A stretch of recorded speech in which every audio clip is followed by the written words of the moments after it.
Okay, I'm going to fill my work here as well, so you have my thought process as I go through it. I don't know if you're going to need my thought process for all of it, but at least it's there. So here we go. I'm going to have this graph ready to look at because it looks like I'm going to need to use it for a couple of these problems. So let k of x equal f of x plus g of x. Find k prime of 1. Okay, fine. So first of all, the derivative of k is going to be the derivative of f plus the derivative of g. There's nothing fancy here. There's no product rule, quotient rule, whatever. I just have one thing plus another. So they do want you to they want to see that you understand that there's no fancy rules. It's just doing the derivative of these two things added up. So k prime of 1 is going to equal f prime of 1 plus g prime of 1. So it looks like I have to go up to the table that I have to get f prime of 1 and g prime of 1. So f prime of 1 is -8. G prime of 1 is 3. So this is going to equal -8 plus 3. It'll equal -5. So here we go, -5. Number 2. Okay, find the derivative of this. So now they haven't done anything other than put a coefficient in front of each. So the derivative of 1/2 f of x is just 1/2 f prime of x, plus the derivative of 2 g of x is 2 times g prime of x. All of this evaluated at x equals 2. So I have 1/2 times f prime of 2 plus 2 times g prime of 2. And again, I'm going to have to go up to my table, f prime of 2 and g prime of 2. So f prime of 2 is -12, g prime of 2 is 5. So 1/2 times -12 plus 2 times 5. So -6 plus 10 gives me 4. And 4, boom. Okay, now what I like about this circuit is it looks like we're going to go in order from like simple to getting complicated as we go. So here's a product rule reminder. So this does need a special rule. We have two functions multiplied. So the derivative will be the first times the derivative of the second plus the second times the derivative of the first, all evaluated at x equals 1. So I'm going to go up to that table. F of 1 is 3. G prime of 1 is also 3. G of 1 is 2. And f prime of 1 is -8. Again, I just went up to my table to get all those numbers. So I'm going to have 9 minus 16, -7. That's down here. So this is number 4. Now we have quotient rule. So the derivative is the bottom times the derivative of the top minus the top times the derivative of the bottom over the bottom squared. And I'm plugging in 2. So I'm going to go back up to my table. F of 2 is -6. G prime of 2 is 5. G of 2 is -1/2. F prime of 2 is -12. This is all over f of 2, which is -6 squared.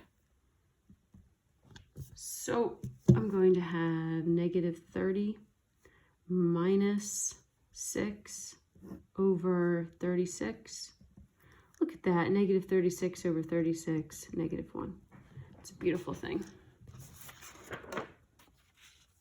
So -1, all right. 4. So here we are, this is number 5. Okay, so now I don't have 2g of x down here. I have, good Lord, 2x times g of x. This is product rule. First derivative of second, second derivative of first, all evaluated at x equals 5. So plug 5 into here, I'm going to have 10. G prime of 5, go back up to my chart, is -5/2. G of 5 is 8 times 2. So we're going to have -25 plus 16. I think that's -9, but my gosh, I don't really even want to do math. Just kidding. I love math. -9. There we go.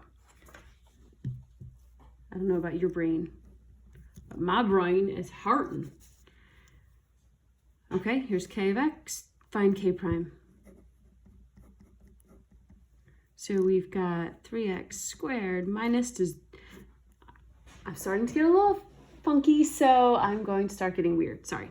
So does this need product rule? No, it does not. It is just 2 times g of x. So we have 2 times the derivative of g of x, all evaluated at 1. So plug in 1, and 1 squared is 1 times 3 is 3. And 2 times g prime of 1, go to my chart.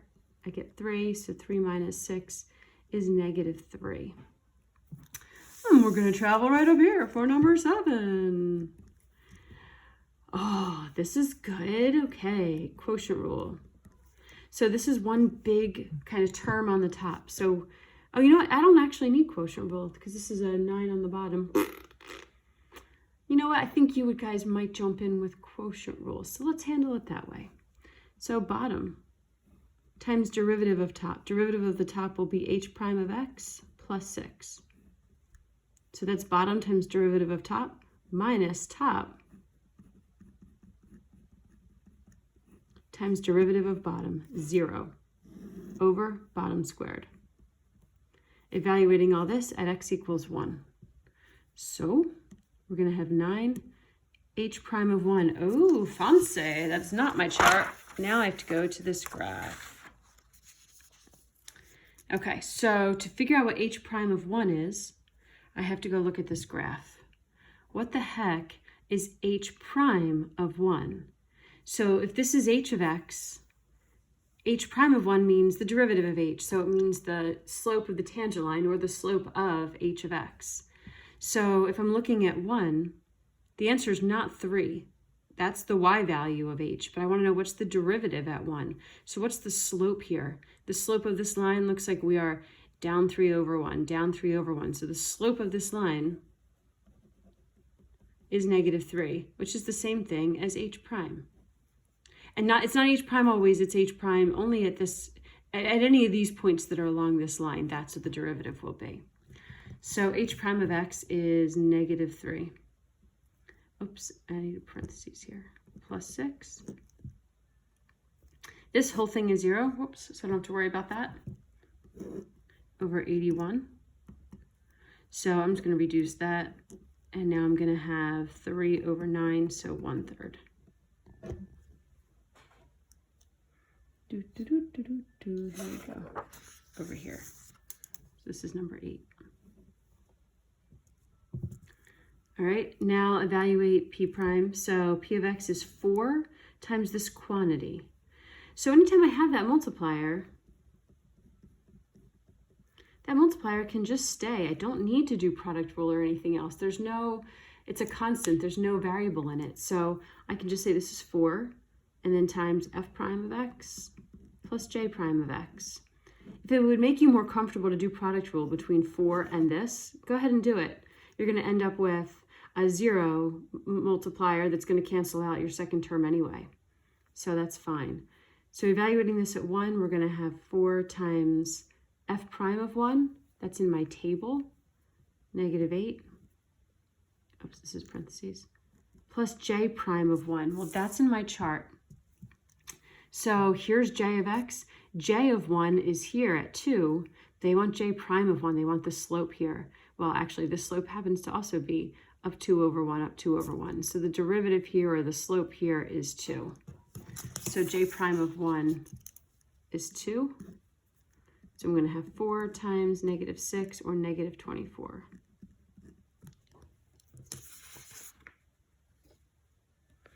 Okay, number 9.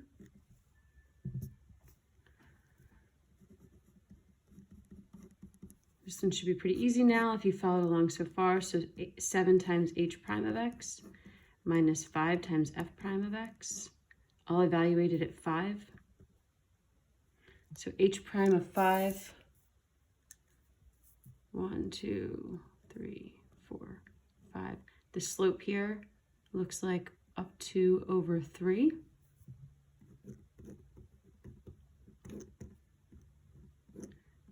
And f prime of 5 is 1/3.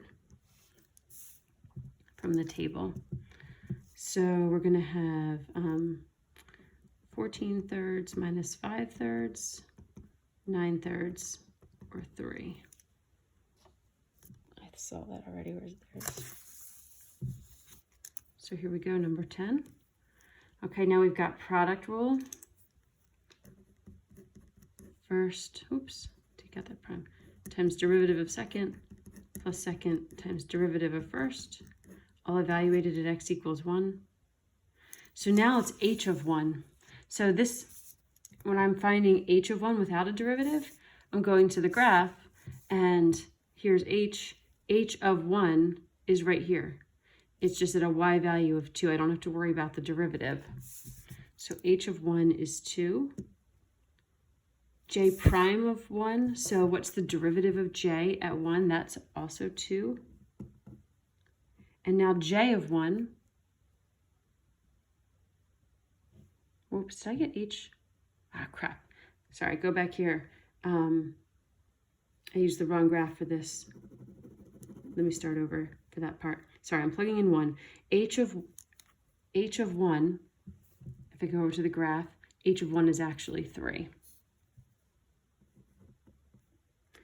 J prime of 1 is still 2. J of 1 is 2. H prime of 1 is negative 3. Sorry, am I making you seasick? So we have 6 minus 6, we should have 0 right up here.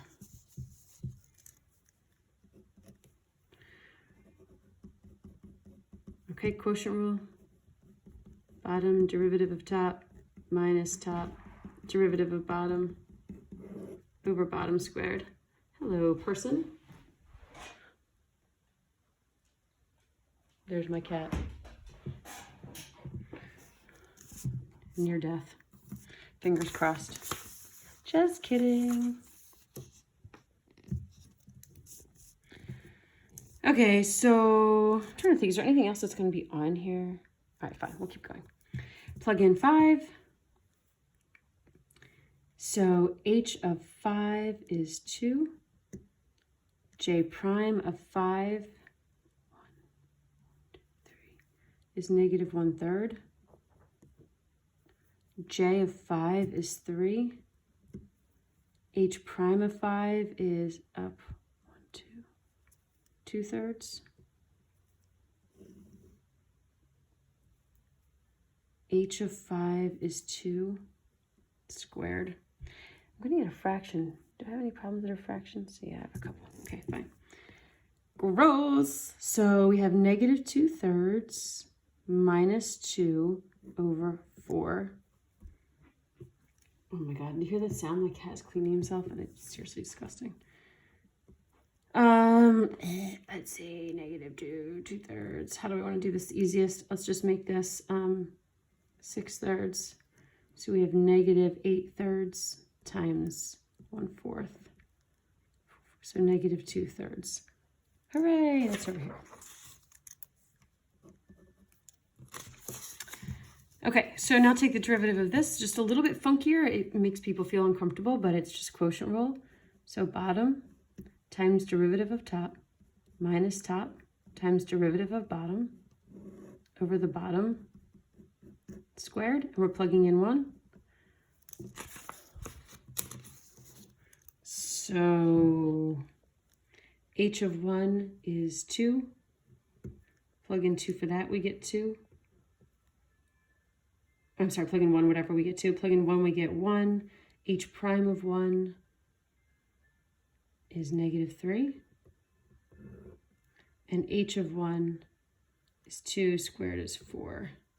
So we should have 4 plus 3, so 7/4. Please tell me that's an answer somewhere. Of course not. So I feel myself getting distracted.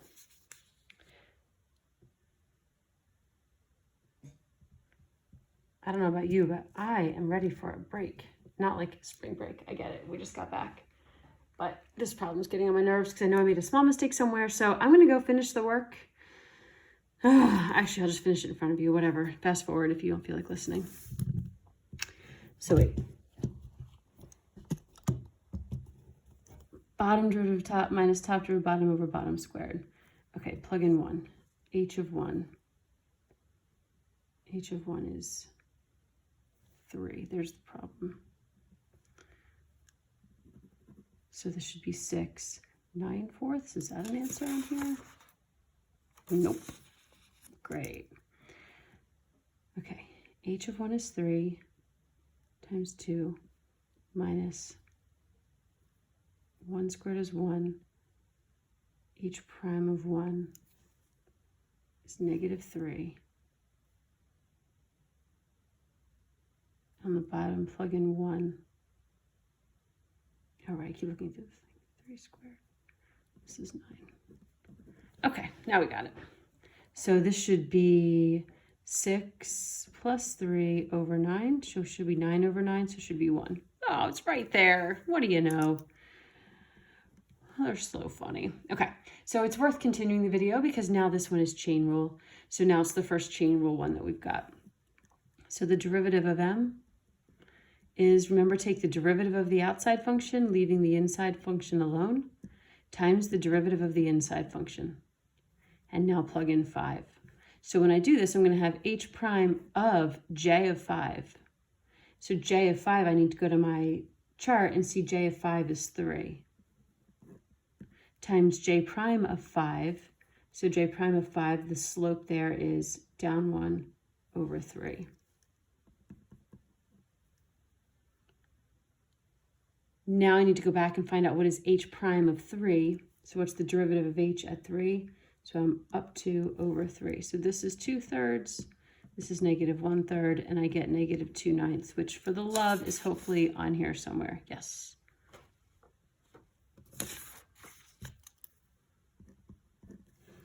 Okay, another chain rule. So the derivative of k is the derivative of f with respect to g times the derivative of g. And it says, what is the slope of the graph at x equals 1? Okay, fine. So they're just getting fancy in the way they're asking it. But same thing, I'm going to plug in 1. So the derivative of f at g of 1. So g of 1, if I go up here, is 2. And then g prime of 1 is 3. Now f prime of 2 is negative 12. So I should get negative 36, which, yay, is an answer. We're almost done. 15. Okay, this is another chain rule, just even a little bit trickier. So the derivative of this is going to be the derivative, so let's see, Okay, the derivative of h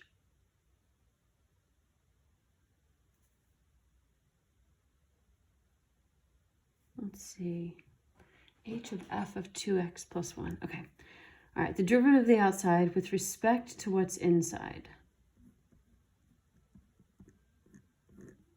times the derivative of what's inside. And the derivative of what's inside requires chain rule again.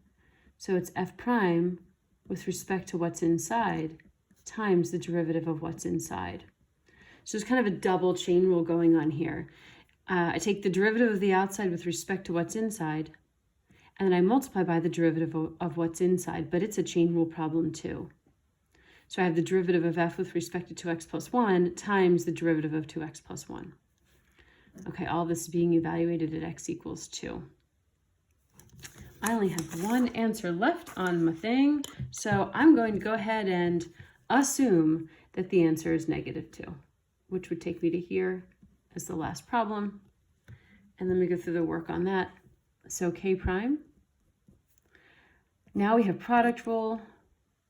So I'm going to have the first term times the derivative of the second, which is just h prime of x, plus the second term